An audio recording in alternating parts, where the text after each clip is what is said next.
गांव में रामू नाम का एक गरीब किसान अकेला रहता था। रामू के पास एक छोटा सा खेत था जिस पर खेती करके उसका गुजारा चलता था। एक दिन रामू बाजार में खेत के लिए बीज खरीद रहा होता है। तभी उसकी नजर दो बड़े और सुंदर घड़ों पर पड़ती है। वाह, ये तो बहुत बड़े और गहरे घड़े हैं। नदी से पानी भरकर लाने के लिए ये बिल्कुल सही रहेंगे। वैसे भी घर में रखे उस छोटे घड़े में बहुत कम पानी आता है।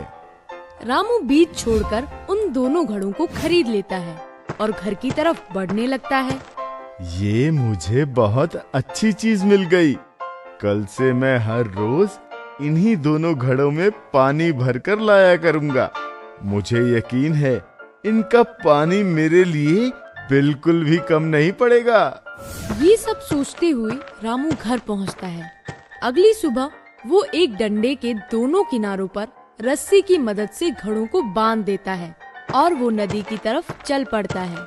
रास्ते में वो एक कच्चे और बेजान रास्ते से होते हुए नदी के पास पहुंचता है और दोनों घड़ों को पानी से लबालब भर लेता है। वाह रे वाह, इतने सारे पानी से तो पूरे दिन का काम हो जाएगा। मजा आ गया। अब तो मुझे 2 दिन तक यहाँ आना ही नहीं पड़ेगा। इसी खुशी में रामू पानी लेकर गाता गुनगुनाता घर की तरफ चलने लगता है।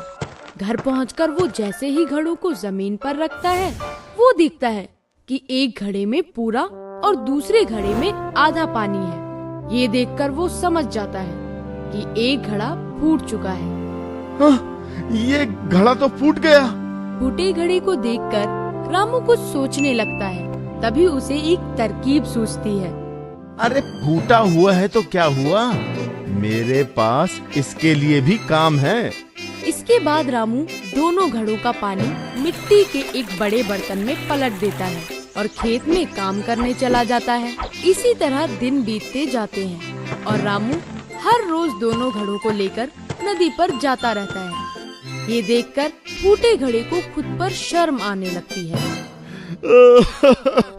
मैं फूटा हुआ हूँ, ये बात पता होने के बाद भी मालिक रोज मुझे अपने साथ नदी पर लेकर जाते हैं। मुझे बिल्कुल अच्छा नहीं लगता। मैं इनकी मेहनत को बेकार नहीं कर सकता। फूटा घड़ा ये सब सोच ही रहा होता है कि तभी साबुत घड़ा फूटे घड़े से बोलता है। हे, तुम रोज आधा पानी रास्ते में ही गिराते हो और एक मैं हूँ जो रोज पूरा पानी नदी से घर तक लेकर आता हूँ। तुम्हारे जैसा बेकार आज तक मैंने नहीं देखा।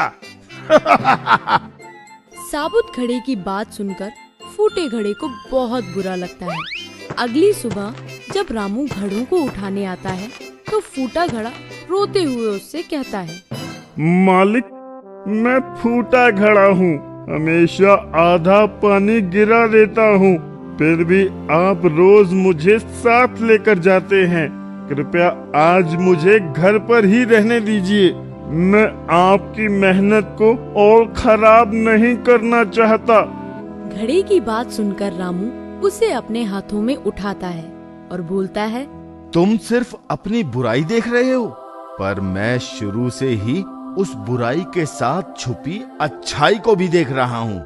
इसलिए मुझे कभी भी तुम में कोई कमी दिखाई नहीं दी। मुझ में कोई अच्छाई नहीं है। आपको मेरी जगह कोई दूसरा घड़ा खरीद लेना चाहिए। तो ठीक है, आज तुम मेरे साथ चलो और नदी से वापस आते समय वहाँ खिले फूलों को देखना। मुझे भरोसा है उसके बाद तुम अपने आप से प्यार करने लगोगे। रामू की बात मानकर फूटा घड़ा उसके साथ जाता है और नदी से वापस आते हुए सब कुछ भूलकर सिर्फ रास्ते के किनारे खिले फूलों को देखता रहता है।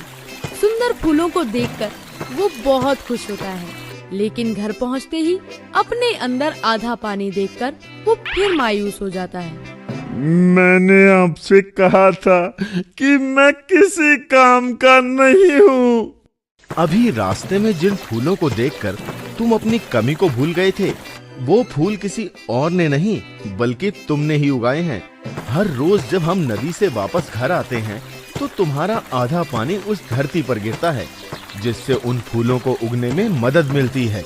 तो फिर तुम कैसे कह सकते हो कि तुम किसी काम के ही नहीं हो? तो उन्हें मैंने उगाया है। जब पहले दिन मैंने तुम्हारे अंदर आधा पानी देखा तभी मुझे पता चल गया था कि तुम फूटे हुए हो। इसलिए मैंने उसी शाम वहां फूलों के कुछ बीज बो दिए थे और फिर रोज तुम अपने पानी से उनकी सिंचाई करते रहे। देखो आज वो बीज कितने सुंदर फूल बन गए हैं। सिर्फ तुम्हारी वजह से आज वो बेजान रास्ता भी खुशनुमा हो गया है और मेरी मदद भी हो गई। इन सब में आपकी मदद कैसे हुई? वो ऐसा है कि अब मैं खेती के साथ साथ उन फूलों को भी बाजार में बेचने लगा हूँ, जिससे मेरे पास थोड़ा अधिक धन आ जाता है। उस धन से मैं खेत के लिए ज्यादा और अच्छे बीज खरीद लेता हूँ। ये सब तुम्हारी वजह से ही हो पाया है, इसलिए आज के बाद कभी खुद को बेकार मत समझना। रामू की बात सुनकर फूटे घड़े को अपनी अहमियत का एहसास हो जाता है। इसके बाद वो खुद से प्यार करने लगता है और फिर कभी खुद को बेकार नहीं समझता।